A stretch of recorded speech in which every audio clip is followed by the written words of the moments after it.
ज्येष्ठ मराठमोळे अभिनेते उदय टिकेकर यांची नुकतीच झी मराठी वाहिनीवरील लोकप्रिय मालिका तारिणीमध्ये धमाकेदार एंट्री झाली आहे।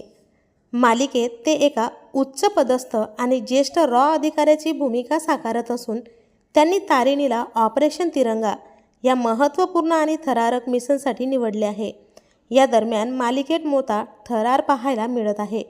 मात्र नुकतंच त्यांच्यावर मोठा दुःखाचा डोंगर कोसळला आहे। त्यांच्या अगदी जवळच्या व्यक्तीचे निधन झाले आहे। संस्कृत आणि मराठी संगीत रंगभूमीवरील ज्येष्ठ अभिनेत्री व गायिका सुमती टिकेकर म्हणजेच उदय टिकेकर यांच्या आईचे पुण्यात निधन झाले आहे। त्या 79 वर्षाच्या होत्या।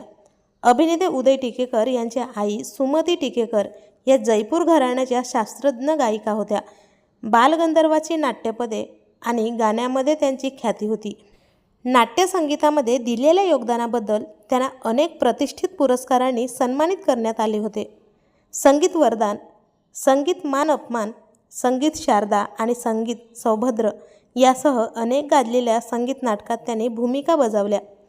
अनामिक नाद उठे गगनी, आठवणी दाटतात, श्रीरामाचे दर्शन घडले ही त्यांची गाजलेली विशेष गाणी आहेत।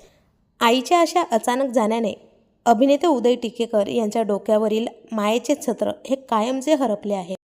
तर आपल्या वायन मराठी न्यूजतर्फे उदय टिकेकर यांची आई आणि गायिका सुमती टिकेकर यांना भावपूर्ण श्रद्धांजली।